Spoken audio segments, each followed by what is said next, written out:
share, copy link, and I go to Facebook.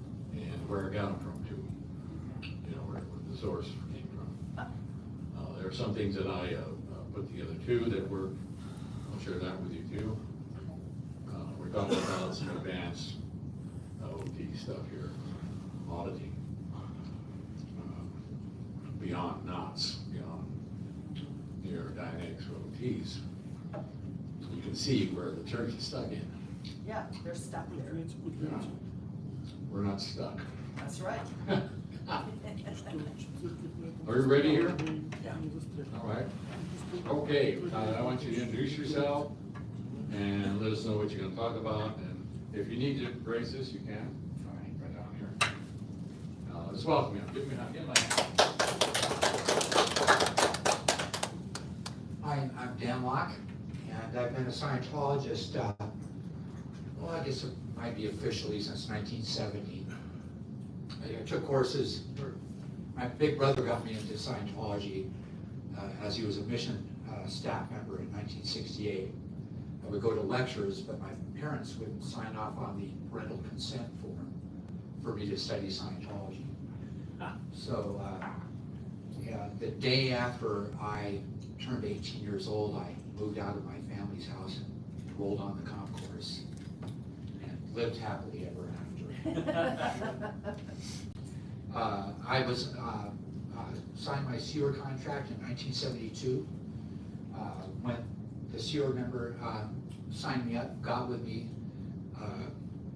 I'd learned a lot about the SEAR organization. I knew its sunny side and its cloudy side. And I knew that people often didn't stay involved for very long. But I had had such wonderful gains with the subject that, and I'd heard different, these inspirational quotes. Mary and I were talking about, they would be these daily planners. You'd get these little tiny quotes about inspirational quotes. And Goethe was quoted in one of these booklets about when you totally commit yourself to a subject, then providence moves too. Providence being heavenly forces. And then all sorts of unforeseen, fortuitous, lucky circumstances come to the fore and come to your aid, and life begins to go right. And Ron talks about that in OT Orgs, that if you commit yourself to a purpose, then things go right. And behind every stop, every hesitancy, every failure to move forward lies a failed purpose.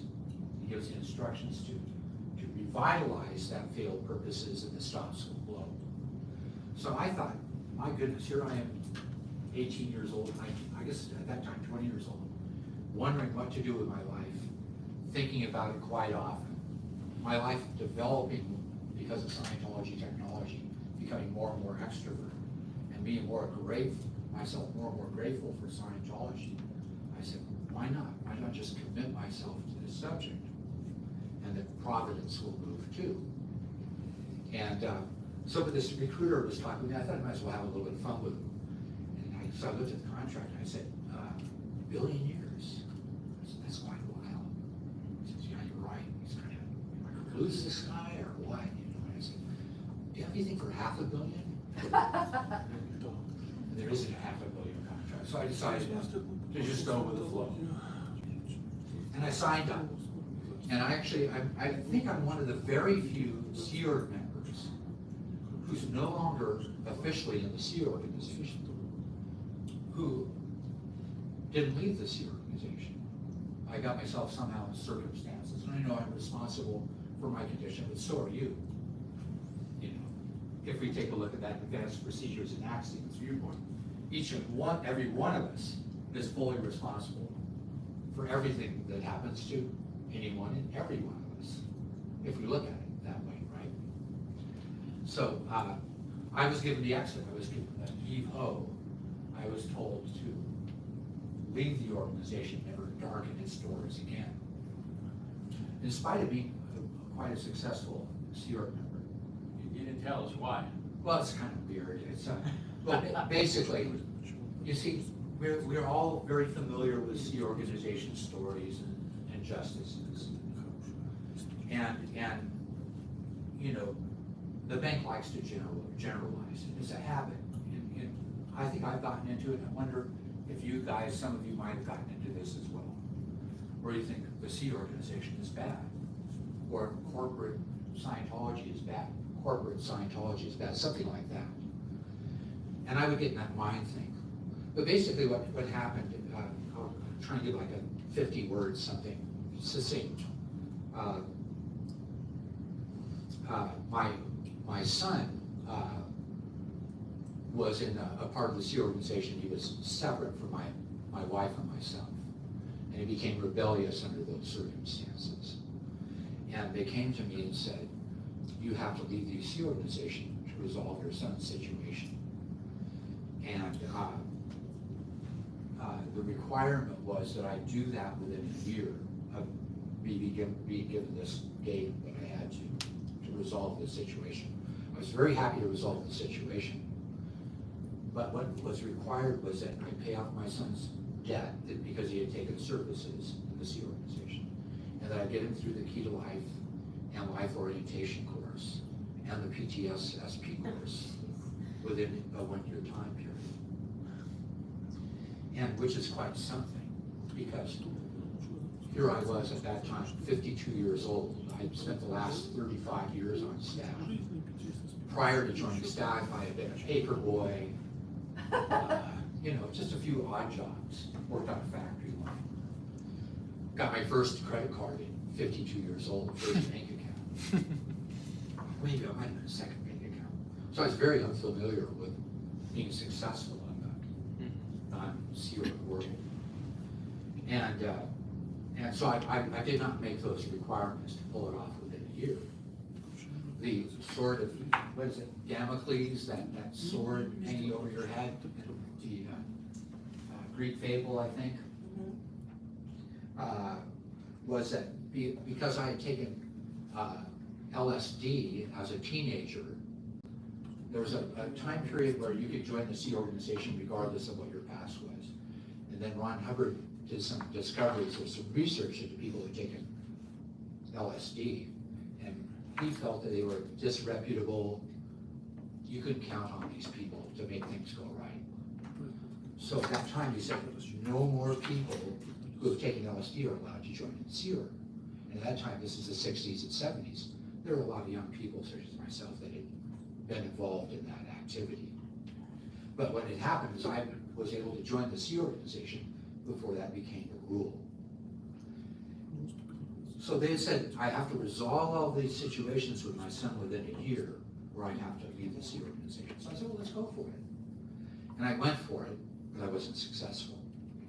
So at about 11 months, seeing that I would not make that target, I wrote in and I said, I'm not going to make it. So please give me an extension of this leave of absence. And they said no. And I said, well, okay, I guess I have to route out of the C organization. And they said, okay. So, but I said, let's query this because it doesn't seem just. Because here I am, I'm 30 years plus, 100% involved, never took a vacation in 30 plus years. You know, worked Saturdays and Sundays usually from 8 a.m. in the morning until 10:30, 11, 12, 1 in the morning. Every day of my life, other than maybe about 2 months where I was physically ill and wasn't working. And your stats were high. And my stats were very good. Oh my gosh. I was the best div head recruiter in PAC, and yeah, I was a good staff member. I was proud of myself. But anyway, but what happened, part of my success is my last role was as a chaplain. I was a public executive secretary of the American St. Hill Organization Foundation. And it was my job was to, you know, if people had a marital problem, they would come to me and I would arrange a resolution of it using the tech. If there was a conflict with an employee, if WISE wasn't, if the World Institute of Scientology Enterprises wasn't resolving it, I would talk about it, see if I could straighten it out. But Ron Hubbard wrote a directive specifically for American St. Hill Organization Foundation called Salvage Los Angeles, because Los Angeles had been a big epicenter for Scientology at that time, for years and years and years. It was actually, The first church. it was the first church, although Washington DC was called the Founding Church, District of Columbia. Actually, the first church was here in Los Angeles. So in this directive, Ron said, you know, Los Angeles is just full of heresy broken people, and people who have been incorrectly declared, and just a lot of stuff laying around. So it's Asher's job, and the chaplain specifically, to go out and handle the hell out of that. And so that's what I did.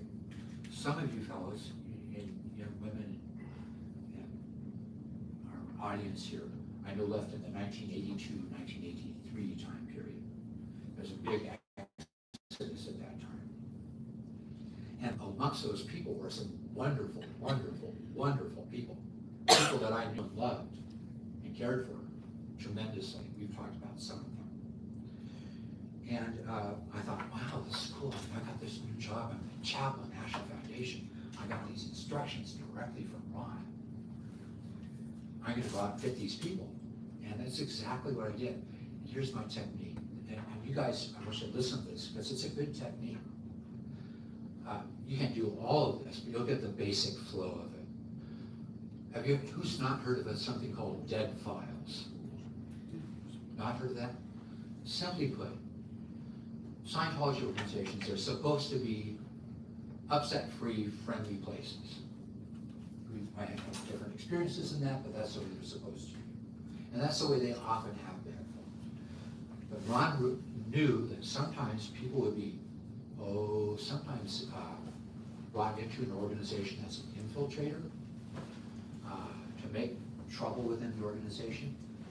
And sometimes as well, Scientology would just not be delivered well, and there'd be minor or major eruptions.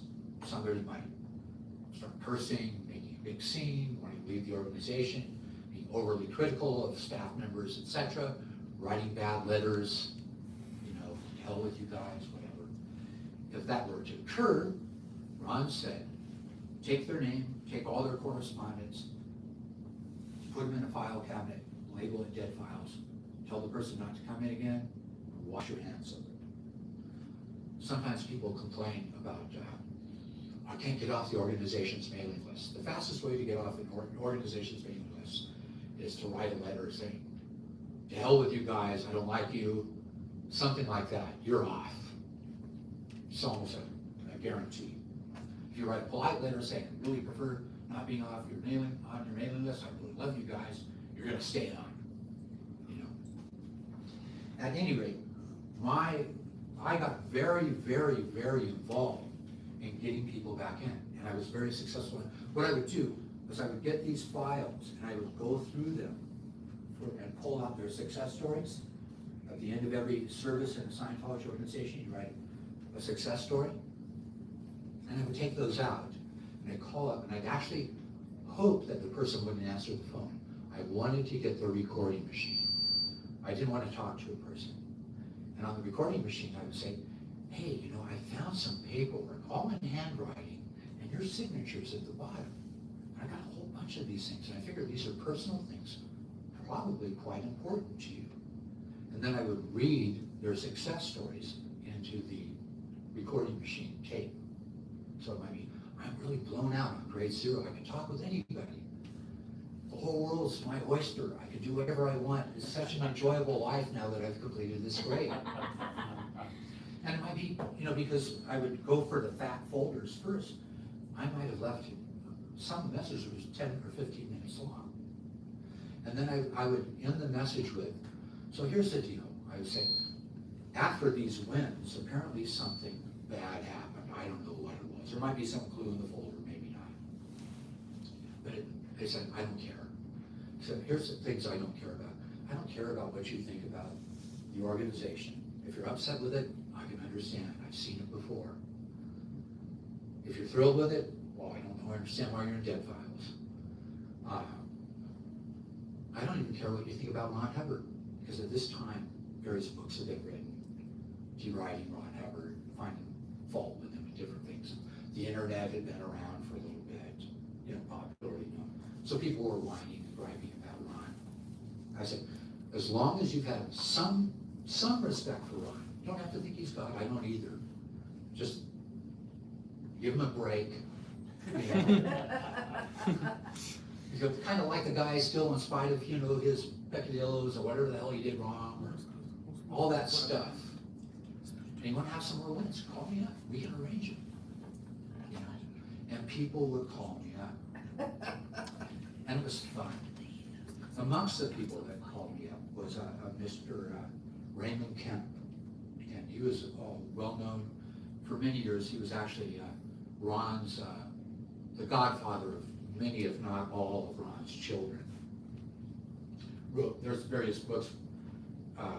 Ray's probably got some of them in his library, which Ron wrote, Raymond Kemp wrote for Scientology. This is Scientology, Science of Certainty, etc. And so, he was amongst these people that left in the 1982, 1983 time period. And he called me up and said, I want to get back on lines. I've heard you're helping people get back on lines. But he had been declared by somebody in management, you know, from very high level. I said, I'll do all I can. I'll write stuff up, intercede on your behalf, but you're going to have to make the first move by communicating with the organization that did the declaration. Anyway, he died in his sleep that night. Oh. And a mutual friend talked with his wife and said, you know, he talked it over with his wife and he just couldn't confront it because he knew what the church would put him through. So what happened with me, I was sent to the RPF very shortly after that and never given an explanation why. It was just one day security guards were surrounding me and I was being escorted into this Scientology activity. And then I was, this story I'm telling you about my son and having to leave to resolve that situation, this kind of blends into it. What happened when I could not make it is I called in and they said, we're going to fitness board you out. But there's a policy letter called Leaving and Leaves, which says you're not supposed to talk about leaving the Church of Scientology. It's considered a suppressive act. And anybody who says they want to leave the Church of Scientology, communicates it to other staff members or public people, is considered psychotic or insane. You know, because it's just an evil thing to do from Ron's point of view. And so when I called in to communicate that I wasn't able to make things go right, someone wrote up the report and said, Dan Locke wants to leave. He told me so. So I got this issue back saying Dan Locke is declared psychotic and insane because he wants to leave the Sea organization. And I went, what? I was very happy to come back to the Sea organization. So I go, oh, people misunderstand things all the time. So I called up and said, big mistake, I don't know how it happened, but people saying I'm psychotic and insane. I said, oh, okay, well, here's what you should do. You should ask for a COMEV. So, anybody not know what a COMEV is? Do you know what a COMEV is? No. Scientology is not fond of the American penal system. And the reason why is because the penal system that we have in the United States hasn't changed very much over hundreds of years. And Scientologists don't really believe in punishment. If you look at pure Scientology, you don't punish people for wrongdoing. You get to the bottom of why it's happening and resolve it. So the ideal scene of Scientology is that if someone's criminal or bad in their activity, we resolve it within our own ranks. We find the lie, we find whatever's going on in his track or whatever, help the person confront it, and it turns around. Aims of Scientology, world without war, criminality, or insanity. And so, so rather than send people to the police or whatever, there's an effort in Scientology to resolve justice matters and stuff like that within our own ranks. So I thought I'm being treated unjustly by being told I'm psychotic and insane. I'll ask for a comment. somebody's misunderstood me. That's what they wanted me to do. So I asked for a comment. As a jury of your peers, it should be people that have about your same training level. Sometimes they err in that.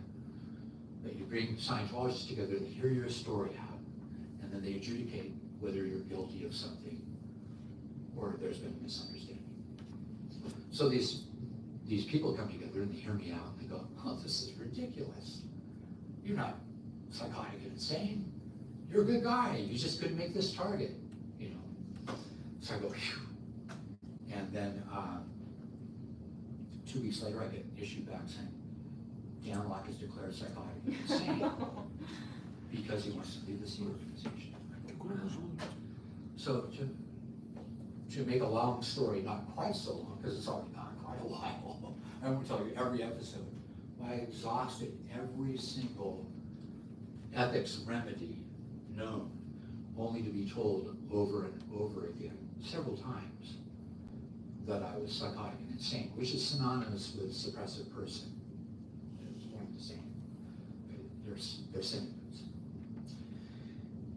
And so what you take a look at it, although at first reaction after this happened a number of times, I grabbed all my materials, put them in a trash can, and put them on the corner, and thought, I've left Scientology, don't want anything more to do with it. That was just a stupid, immediate reaction. It wasn't analytical at all.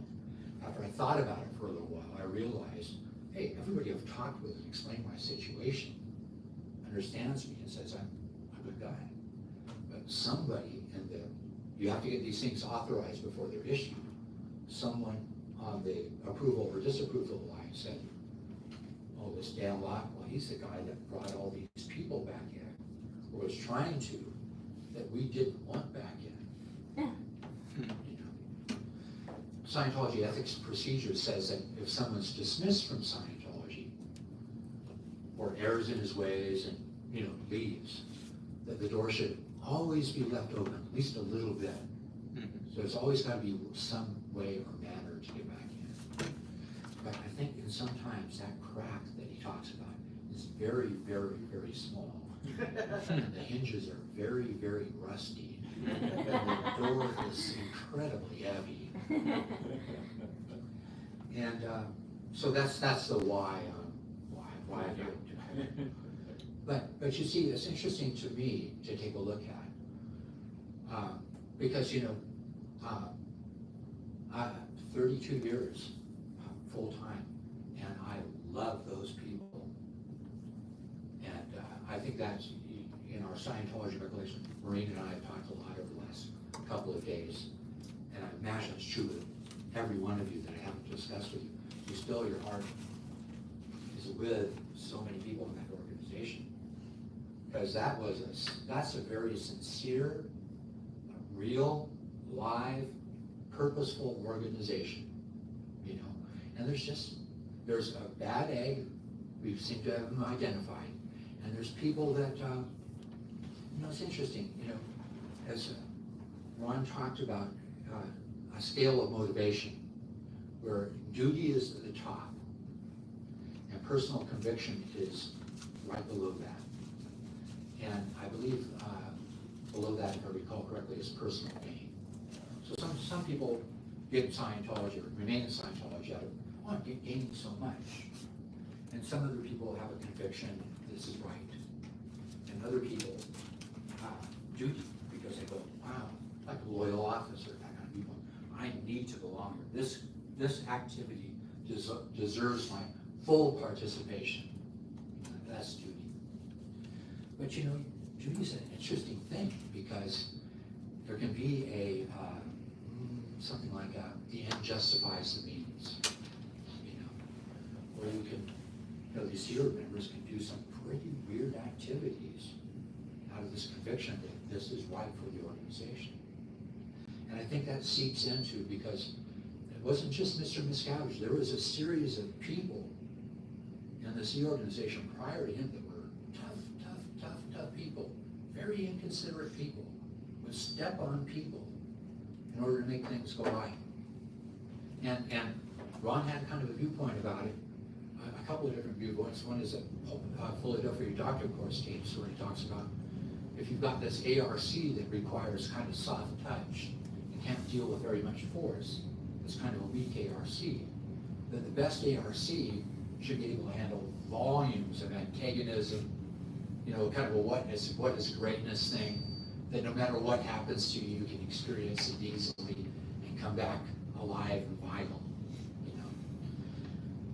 But, you know, that's a mystic kind of place that might be outside of this physical universe, in my own viewpoint. Because it just, in real life, there's many of us old timers here that remember Yvonne Yolen or Yvonne Jensch, who is the exact opposite of this, who was warm and friendly, very considerate. Something went wrong, she would resolve it organizationally, but she would very quickly get with the individual, the wrongdoer, and say, what's going on?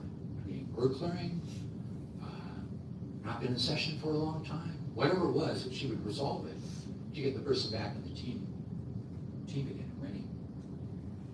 It was a phenomenal ARC that existed in that organization.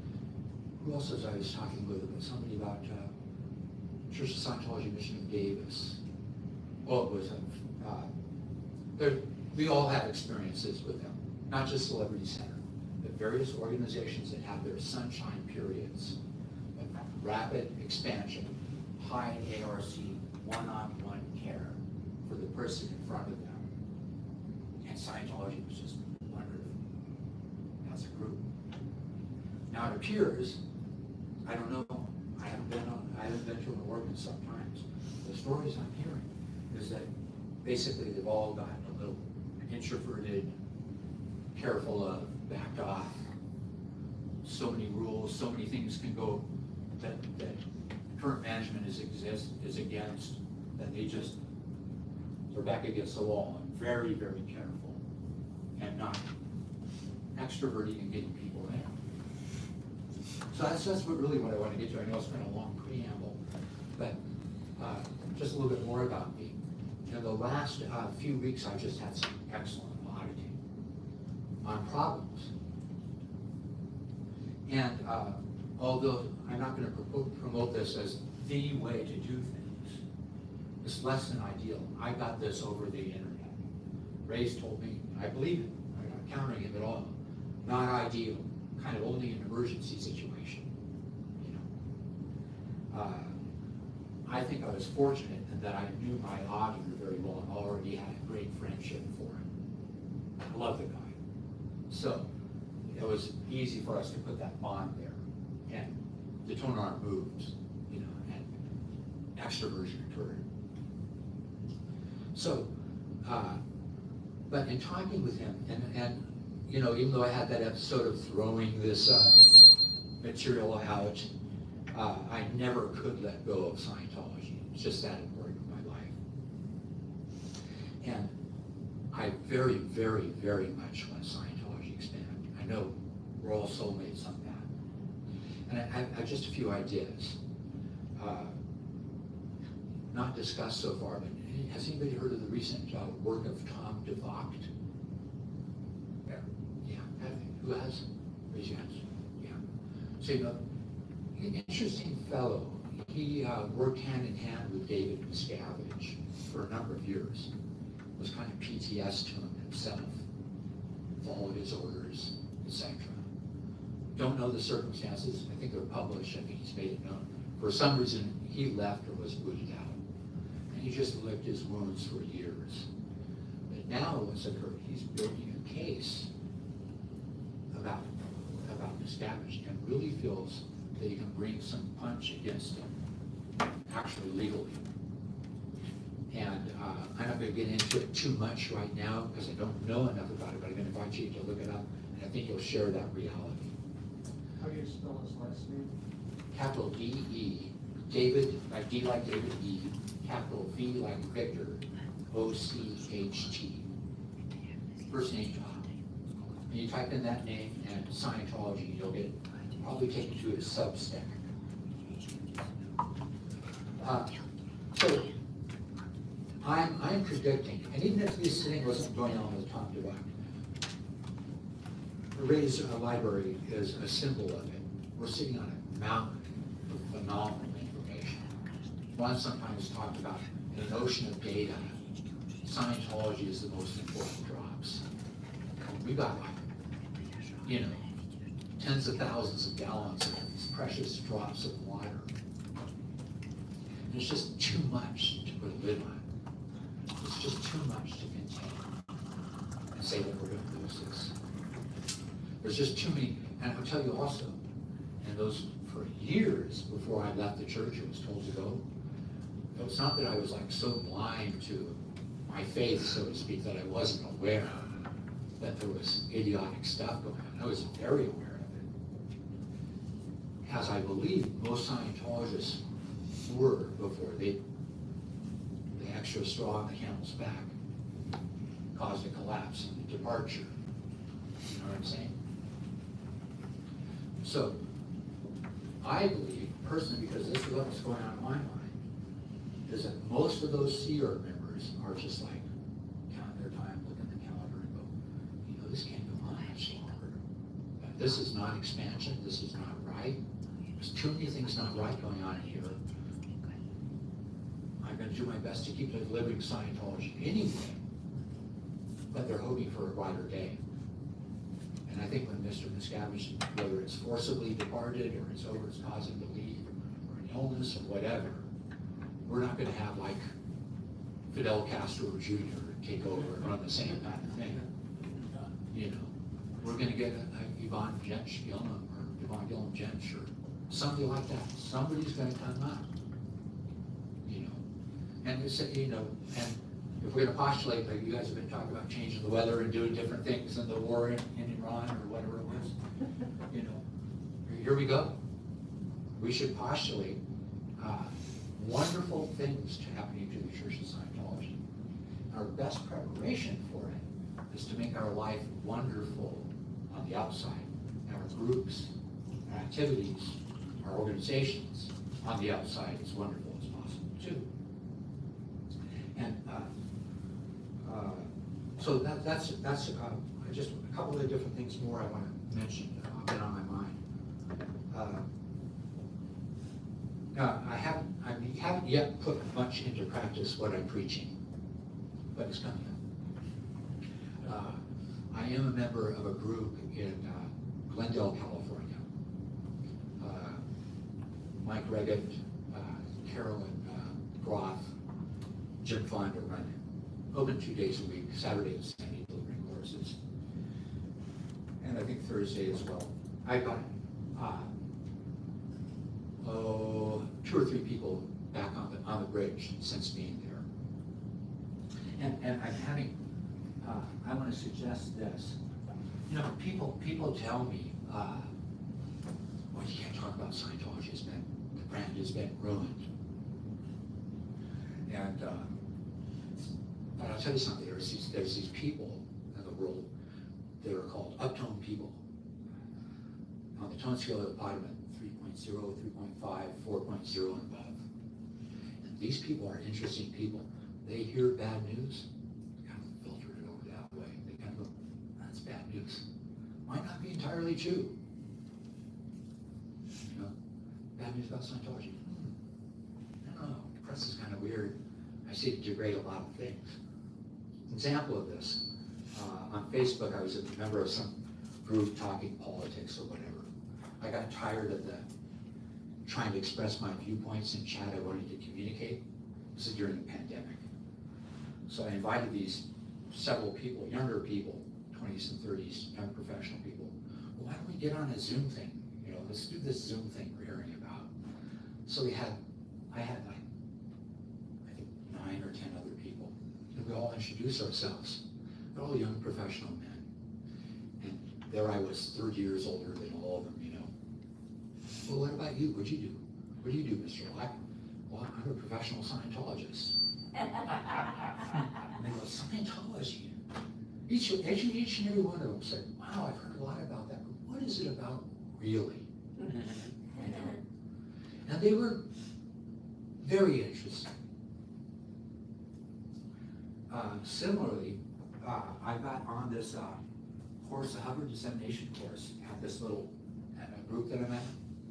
And most of the drills at the beginning are just easy peasy little things like going up and saying hi to people and asking about things like, well, what do you think about the penal code?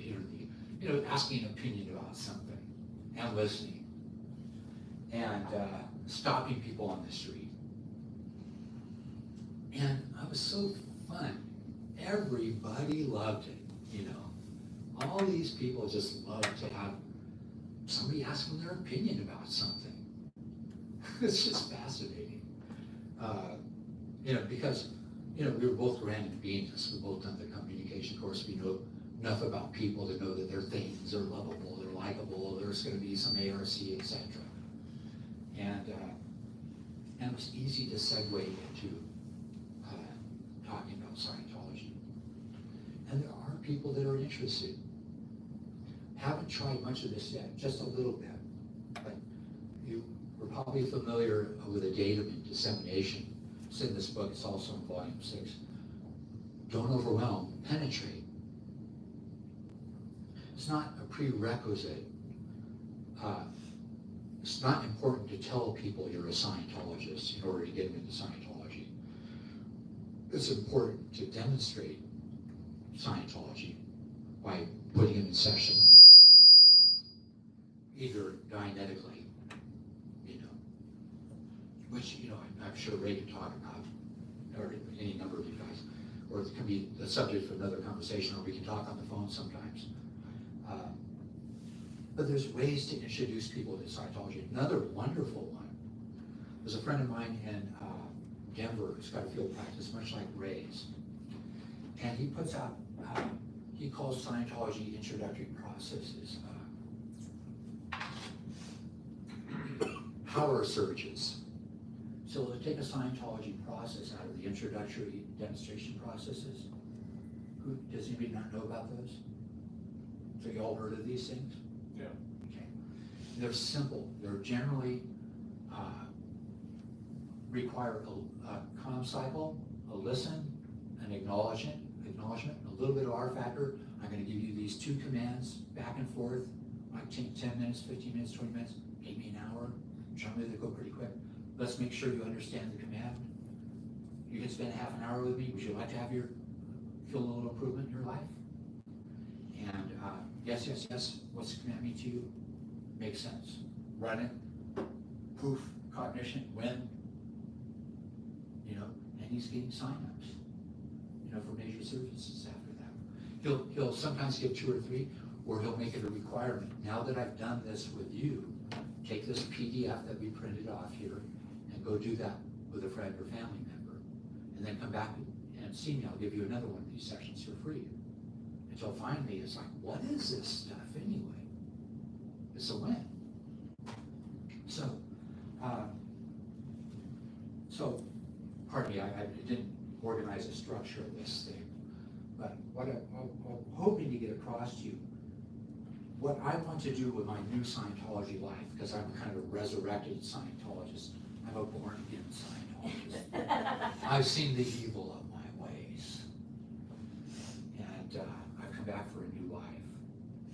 And I'm hoping to have a communication line to each and every one of you.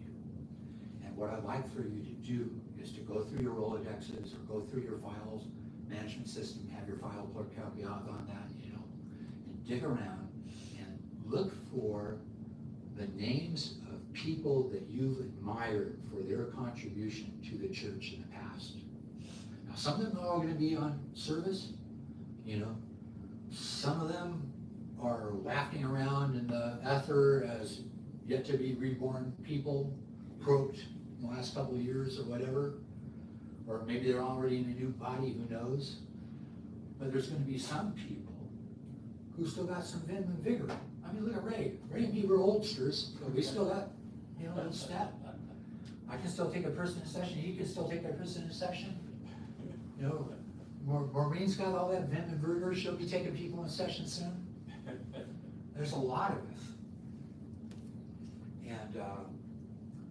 And in the past, the church has made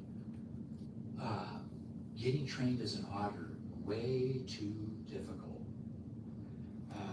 Man, I don't know how many people I put on the academy levels or the briefing course that never got to audit. They put months, sometimes years into place and never audited. Or they audited a teeny little bit, got their cert done, and never audited again. Well, Ray, and I think any competent field auditor would be very happy to have you train up and do an apprenticeship under them, not just as a wonderful auditor, but in all the various little administrative things that have to do with procuring new PCs, this kind of thing. But back to what I want to do. I'm hoping to work with people to find old timers and do my old drill with them. One of the drill, like, who remembers Brown McKee? He was a mission holder in New Haven, Connecticut, many moons ago. I heard he was suing the church. This is all I still see or remember. Wow, he's a Class A auditor. He's suing the church. What? So I called him up. I said, Brown, suing the church? What? And he goes, oh, L. Ron Hubbard plagiarized all the Scientologies taken from other sources. Mine isn't anybody. Oh yeah, sure, yeah. Laws of listing and knowing? Who was that, Schopenhauer or Nietzsche? No. Socrates? No. Scientology's got a lot of unique stuff. And you don't listen to these people that say it's plagiarized? Yeah, it's like, yeah, it all came from Confucius. No, Ron's done something phenomenal. There's stuff you can't find any precedent for at all in anything prior. I'm not going to get into it right now, but we can talk about that if you've got any kind of doubts. But I said to Brown McKee, yeah, laws of listing and knowing. You know, you still got your laws memorized? I don't need it memorized. Yeah, but what was the one? Nothing produces such profound change as a correct item found and located. When you get a listing and knowing process and you find the right item, the toner blows down, the needle floats white, and the guy goes, holy cow, oh my God. And so I said, remember your last LFBGFN item on the listing and knowing process? And this Brown McKee's line charging all over the place on the phone with me, you know. So one thing about ARC broken people and Scientologists, your friends, your old buddies who have given up, one thing to know about them is a couple of different things. Well, many things, but let's talk about two things. The intensity of an ARC break is proportionate to the amount of ARC that precedes the ARC break. So the most ARC broken people of Scientology are some of the most valuable people to get back on lines because there's a lot of love behind that ARC break. Yeah. And another thing about an ARC break is what happens in an ARC break. It's basically some affinity's broken, reality's broken, communication's broken, and it's kind of like the person goes, yeah, well, fuck you too. You know, it's like the sad effect, it's a make wrong, it's a cert fact. It's like, you've been dominating me, well, I'm gonna get you back with my attitude. You know, so it's really a make wrong, an ARC break. I mean, I'm sure it's in the text somewhere, it's my own kind of idea, but I'll bet you somewhere in the text, Ron describes that as that because it's really a revenge kind of thing that's going on. So, what I'm hoping for is I'd like to establish relationships with you guys because these people such as yourselves and ourselves who have stayed in the game regardless, instead of like going into apathy or going into vengeful mode and saying I don't want anything to do with it, we're the future hope for Scientology. We can get our brethren, so to speak, to keep my Christian analogy going here, back on lines, back into the fold, go find these black sheep, and get back winning. And even in the cases where your old pal is 6 feet under now, I'm interested in their children. Like Ray and Pam Kemp, they're both gone. But I would love to track down their children. Because there's going to be some phenomenal ARC for those children, for their parents, let's talk about your parents' legacy and how you can contribute to it. Let's honor your parents by taking a look at the things they were so fascinated with and interested in, and take a look at, should you at least give it an inspection, a new look yourself, to determine, you know, to see its value? That's where I'm hoping to live in this next chapter of my life. If I've blown some air over any burning embers in your minds or spiritual home universes, etc., if there's anything we can like bring together to erupt into flames, I really like to be a part of it. There you go. That's it. So please, before you go, let's exchange phone numbers, let's have a handshake and have a conversation and set up a little future track for us to involve ourselves with each other. Oh, and one other thing. Life is a bitch. It's difficult to live on your own.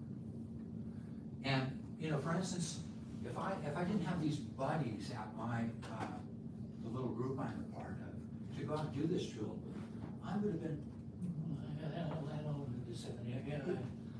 I would have had a lot of have before can do. I would have to, I'd be thinking about it, I'd put it off. But if you get a partner, someone that got mutual kind of, what do they call it? I forget, there's a term for it. Communication?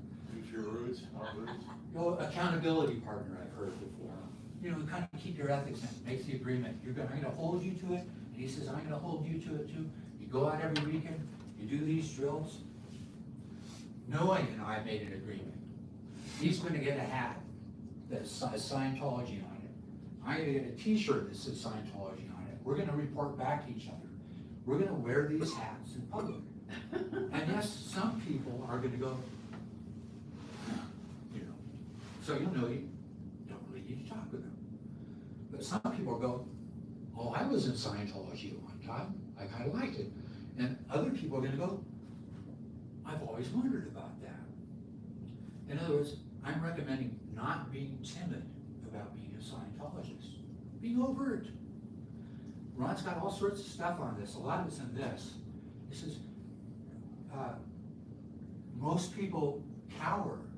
They talk about the weather, they talk about easy things, etc., you know. But if a person takes a stance and keeps communicating about anything, he's respected. It's like, oh, the guy's got something going for him. He really believes in it. He's wearing a t-shirt in public. What the hell? He'll sit down and talk with anybody. He greets people with courtesy and respect and interest. This is different, you know. Scientologists prospering, we're very different than non-Scientologists. You know, every Scientologist opens up a little bit more because, you know, let's say, James, you and I haven't known each other, but I haven't been seeing you rambunctiously talking or whatever, but I imagine you've blossomed since being in Scientology to a certain degree, right? You know, I'm a big fan of overt behavior, etc. Some people are more introspective and they become better students, more analytical geniuses. I was thinking what James was talking, this wonderful quote I read. Years ago, when books were getting popular and cheap, they were kind of regarded as the internet. It's like it was a flood of information. This one New Thought person, like an Emerson kind of guy in the 18th century or 19th century, said, think more, read less. And I can help James, or Jason, excuse me, he's studied those axioms. He's got those axioms in a juicer, and he's like blending them, he's looking at every aspect of life with them. And you're like, that was valuable insight you were sharing. That was very valuable stuff. And you're all prepped up very close to a lecture to very intelligent people. You know, because those are truths you're talking about. And what does Ron call axioms? He says they're self-evident truths. That's what they are. So these aren't bizarre, super-duper level stuff that nobody can think with. There's people, you could send those to some college professors on psychology or philosophy or something that would go, my God, why has this been kept away from me? You know? So anyway, Dynex and Scientology are new news, don't sit on it. It's one of the last issues I read this information. So if there's any way I can help you and have you help me get off our asses and really get going on the subject again, I want to be a part of that. Anyway, end of my chat. Thank you very much.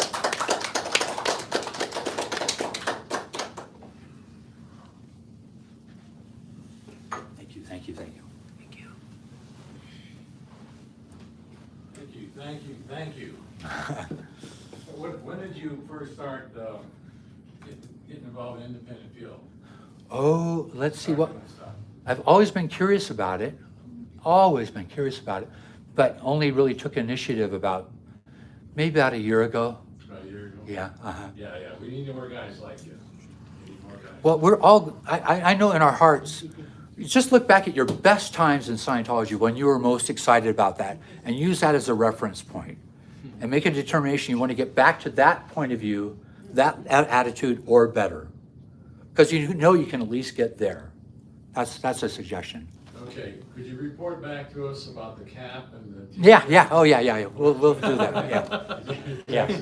Next meeting? Or next before, year? you know, it would be fun if you start a little Facebook group or whatever to keep everybody in communication, right?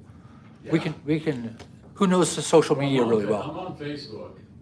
Yeah, but you need a group for your guys, for free Scientology, free zone or whatever. Free zone worldwide? Yeah, That's a good idea.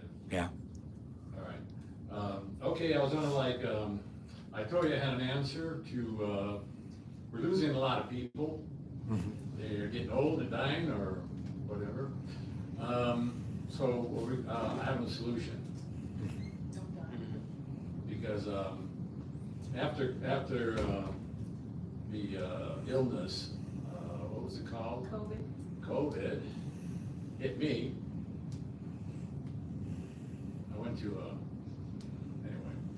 I went to a big place where there was a lot of people, a county fair or something, and I got COVID, and I got pretty sick. And I know there was some people saying it was a farce, but my nephew died of it. It's not a farce, it wasn't a farce. 1.4 million people died of COVID, okay? All right, so I got it, I got very sick, and I went and took the medicine, and I had a shot before that too, and 6 months. I was supposed to have another one, but I didn't. Anyway, I took the same medicine that Trump took. Remember, he was saying it was a farce, and then he got sick, and almost died, wound up in the hospital. But then he took the medicine, and triumphantly took his mask off, right? Remember that? Well, I got better, and then I got it again. Took some more medicine. But there was an after effect. For about a year, it took me a year or two to wind up doing sessions again and getting involved again. So I had an after effect for a long time. And then some of my friends started dying. I noticed some of my friends started dying, including my younger brother, who was class 6. And I'm going, I need a solution. Being grade 1, problem solver. I said, okay, I'm going to use Scientology, Dianetics, find a solution. So what I did, I started getting communication with doctors and scientists who are actively involved in getting rid of this disease called aging. It's a disease. In the Bible, people live 200, 300, 400 years. I can remember having different bodies, living a long time. Why did this body only, 78 years and you're dead? You say, why? Number died when he was 74. He said he had strokes and he died. L. Ron Hubbard. Why? Why does this body kick off? One of the reasons, even Hubbard talks about this, he says, it's just like, all of a sudden the body has so much life force and it ends. Well, that life force is called, what's it called? mitochondria. Everybody heard of mitochondria? Yeah. I talk too loud. No, you're right. Mitochondria. Remember that movie, how many people have seen Star Wars, right? You've all Oh, seen yeah. Star Wars. Well, in one movie, Star Wars #1, the guy, one of the Jedi Knights finds this little kid. And he says, "Oh, there's more mitochondria in this guy than ever before." In other words, the body had a tremendous amount of life force, right? And so he said, this guy should be a Jedi Knight. So what creates that, and how come the body quits creating it? So I went into that. Now, I'm not a scientist, I want you guys to start researching this stuff. But I'll tell you some of the wins. My buddy, who's sitting over there, Ted Nicholson, said, I noticed a big change about you since I saw you last 2 or 3 years ago. I was tired, I had to take 2 naps a day, nap in the morning, after breakfast, hour later, I had to take a nap. Afternoon, I had to take a nap. What is this nap? See, I don't take naps. What changed? Well, I started listening to these scientists, and then they started handling some of the things that the cell, it's all in genetics, these bodies were built purposely not to last too long. Because you live too long, figure it out, right? You'll figure it out. And that's what we're doing with Scientology Dianetics, figuring it out. Okay, so I was looking up words, technical words. I was looking up scientists. I was looking up this information. So I'll share it with you today. You guys want to hear about it? Sure. If not, I'll just go take a nap.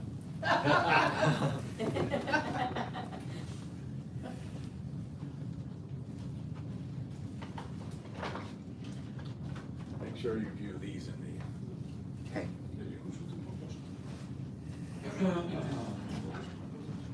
You gonna sell it to Amway? No, I'm not selling you any of this stuff. This is my stuff. Now, I'm not a herbalist. I'm not a doctor. So I'm not prescribing anything, okay? I'm just telling you what I'm doing. So that's legal. I can't prescribe this to you. Check with your own nutritionist and your own doctor or whatever. But the first thing I started doing was taking, I bought some stuff on brain power, because I learned that the brain, as you get older, shrinks. And I also learned reading L. Ron Hubbard about, let me see, you'll think of the original theses, where he says, actually, as the body is growing, it's helping you create a mind so you can deal with life. So as the body starts deteriorating, so does the mind, so does the brain, which is 2 different things. It's going to affect you. Hence, Alzheimer and all this other stuff, right? So I started taking stuff for the brain, brain food, right? What is that called? Oh, this is called Alpha Brain. You can check. I'll leave them up here. You can check on them. Focus. It's another thing. Okay, it's for the body, right? And I was thinking, I gotta get more detail, more, yeah, this is supplements, but why is the body doing what it's doing? Okay? The body quits creating nitric oxide, which helps you with your oxygen and all that stuff. The doctors that just swear on this stuff,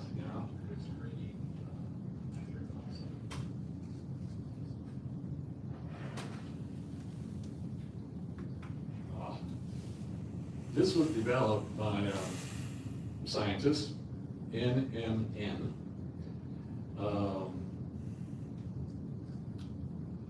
This helps put, that's what he was saying, helps the cells create mitochondria. If you just take this, he was saying, you start to reverse aging. Wow. And then these scientists are saying within 2 years, we're going to have a pill that reverses aging. 2 years. A bill? Pill. Oh, pill. And I was listening today on some of these scientists that he said if you can live to 2030 with the help of AI, we're going to be able to start reversing aging. You'll be able to live for 150 years. Wow. Well, they've said that the person that's gonna live to be 150 has already been born. Right. Yeah. Well, why don't we do it? I mean, a lot of you have already, you know, like what happens, you know, once Albert was saying that once you get things together, you get things going, then that's the end of your life. It's not right. Because, yeah, you should like live a lot longer. Okay. I got tons of this stuff, right?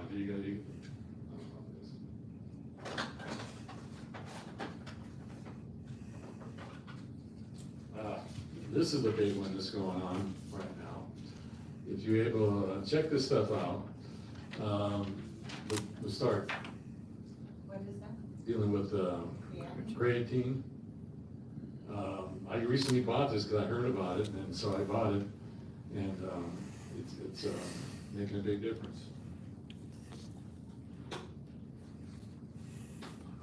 So I'll just put these out here for you to check out. And like I said, I'm not a doctor, I'm not, you know, I'm just telling you what I'm doing, okay? Now, there's another key thing I'm doing. What's it called? Stem cell therapy. How many heard about stem cell therapy? Man, I tell you, you should do it. It's a little costly. A lot of you guys got deep pockets, so don't worry about it. Anyway, it's it's taken intravenously. The nurse does it. It's totally licensed to do it. You have to find these people. I think if you go to a big city, they got them. And anyway, I know that right now in the church, because I know this stuff, because people get out of the church, they tell me, then you're not allowed to take aspirin, you're not allowed to take anything for artificial. No pills, no nothing. Well, you know, if they took Hubbard to the doctor when he had his first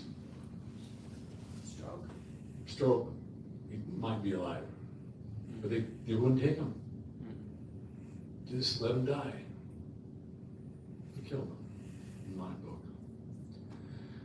I know this because I know Jesse Prince. You know Jesse Prince?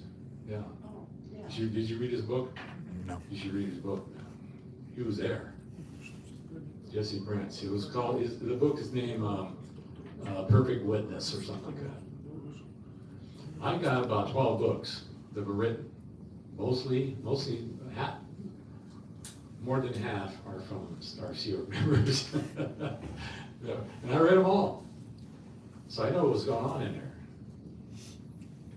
Okay? Anyway, so they're told not to take anything, which is BS. Anyway, so, yeah. I took this stuff. What's it called again? Stem cells. Good. And the stem cell, what the stem cell does, and you should research this stuff, and just take my word. What the stem cell does is taken from a fetus or parts. A young woman has a baby, and they take the cells, not from the baby, but from the umbilical cord, and it gets your body a jump start, man. I tell you that.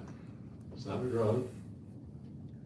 It tells, so like the little cells tell your body cells to start making cells again. The reason you look old is because your body quit making young cells. So your body quits making young cells and you start to look old because your body quits making them. So the stem cells gets your body to start making them again. You see? I caught myself running the other day. 76. Yeah, I went to the doctor, and there was a nurse assistant, and she goes, "Where's your walker?" you know, as a walker, I mean, no walker, you know? I ran from the car over here, you know, because it was still raining a little bit. See what I mean? This is reversing my aging. Cool. Okay, so that's my solution to the biological body you got. You have to reverse the aging process to stay here longer, to do a lot of the things you want to do, to enjoy whatever fruits of your labor that you had, that you got, you know. Most people die before they hit the 80s, you know, but not me. Yeah, I wanted to add to, because I researched this a little bit myself, and I wanted to add what I have learned to go along with what you're saying. So the reason we age is because on the DNA, it's almost like shoelaces strung together, and if you know on your shoelace, it has that little plastic that holds the lace together. Every time the cell divides, that little piece of plastic becomes a little thinner. Those are the telomeres. The telomeres. Yeah, that's what they call them. The telomeres are at the end. Yeah, and so eventually they become so thin that they can't, the elasticity and everything starts to break down, so you start to age. That's what we see as aging, is the result of that telomere getting thinner and thinner.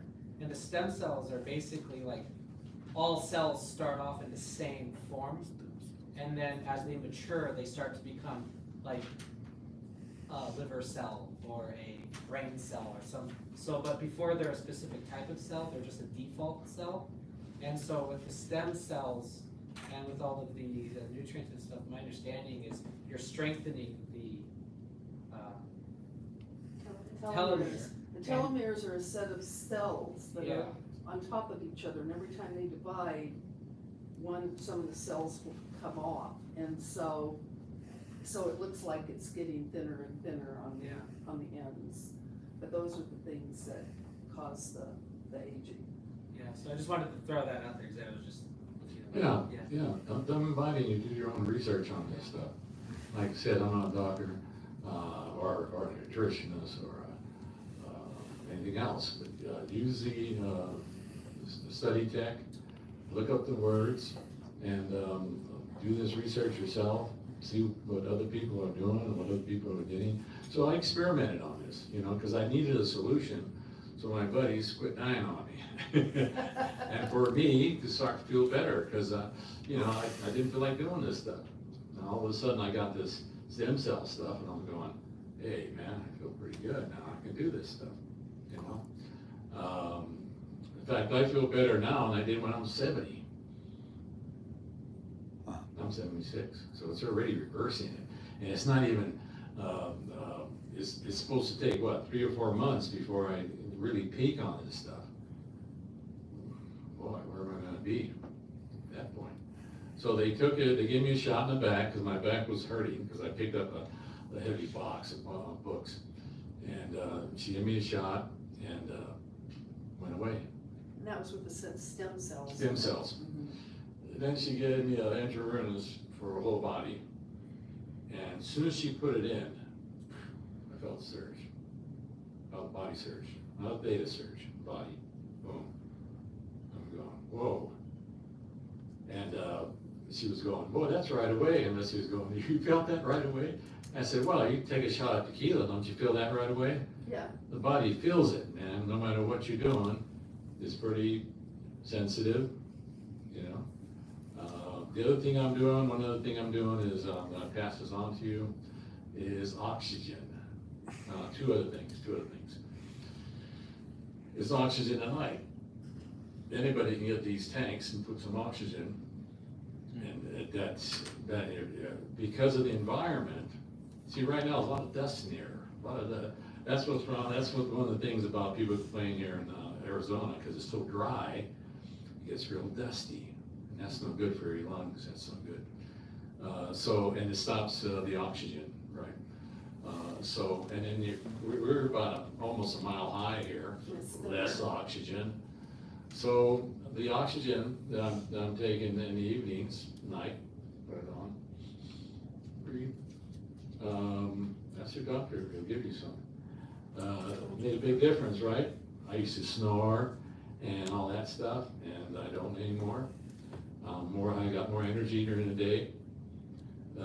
One other thing I'm doing, once in a while, I go to this Dr. Sillinger, is it? Dr. Sillinger, that's a hard name to pronounce. Anyway, what he does, and you can do it right here in Phoenix too. What he does, it puts Schallenberger, ozone. Everybody heard about ozone therapy? It works, man. It works. If you got a prostate problem, get an ozone shot down there. It goes away like that. I've done it. Ozone therapy. It's what he does.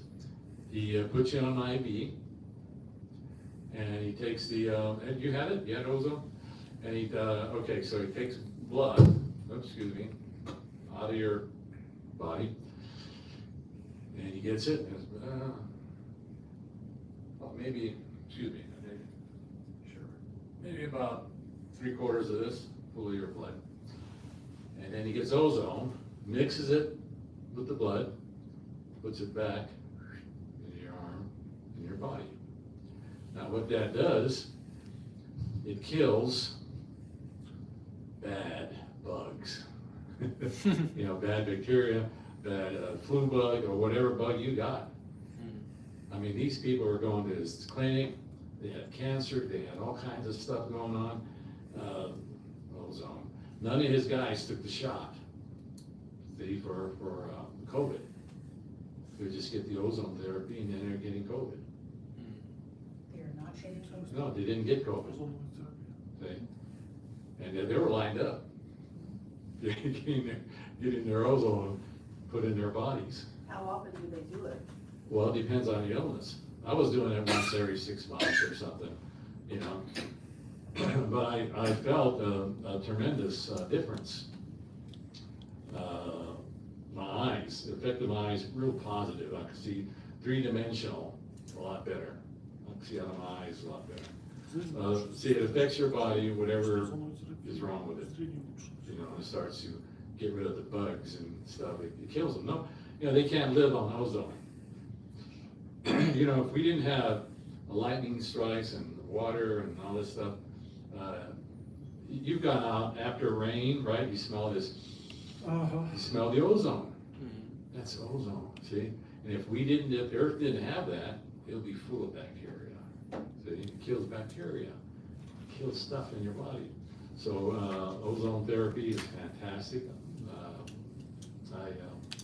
That's what I do. There's one more thing. I keep saying one more thing because it kind of comes in my mind. Lately, how many heard about? See, I'm investigating this stuff. How many have you heard about hydrogen therapy? Hydrogen, you did? Is it H2O2 in water? Is that what it is? Yeah. Hydrogen therapy. Well, you heard about these places like in Portugal, and different places where there's like these miracle springs come out of the water and people drink it. Mount Shasta has one of these. You drink the water and it cures whatever illness you had or all of a sudden. Because a saint was there. Yeah, because the saint was there. Well, a saint pointed it out, and it sprung out. So very powerful. Saints are very powerful. They are. Met one once. And so that water that bubbles up, most of it has hydrogen in it. That's what cures them, hydrogen. So, I heard this one, I heard this from, let's see, it was Coast to Coast, I think, the radio show. Late one night, I was listening Coast to Coast. Anybody listen to Coast here? Coast to Coast, yeah, right. Well, anyway, they were talking about this guy. He says, yeah, we sell these machines and make hydrogen and you can drink the water. Cool. I should have brought mine. But anyway, There's another technique I'm using. Anybody hear of the Wim Hof method? No. It's cold exposure there's three things. It's deep breathing, very deep breathing, and then exercise, and this all gradient, and then colder and colder water for longer and longer periods of time. And it builds up your immune system No like way. crazy. Yeah. No way. Okay. Yeah, I know a lot of Russians do that, they'll jump into cold water. Uh-huh. But I'm saying you don't have, you can't, because that's supposed to trigger some sort of. It's like your immune system just goes, but it goes, I better get going here. Yeah, it gets you going. But I'm saying you don't have to do that. See, you just take the hydrogen therapy or I do it all. I do it all because that's what I do. It's like the bridge, I did it all. And then I did some, I did the next bridge too. Cool. That's just the way I am. But anyway, so I thought I'd share that with you guys. And we're about ready to have another meeting with the OT3 guys real fast, if we can do that. And then we'll end up. Now unless somebody wants to come up and say something, open mic. Anybody want to come up and say something?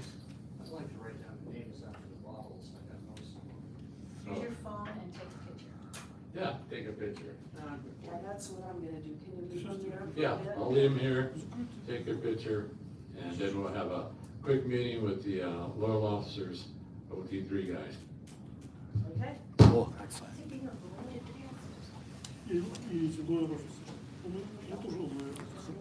So you kept this going while I was gone, huh? You kind of aimed it at me from time to time? I guess I was kind of moving around a bit, huh? You kind of monitored this while I was gone up there? Yeah. Well, thank you for that. See you, hope so. Next time. I guess just ended off without fanfare. Make it a goal. Hey, let's everybody give Ray and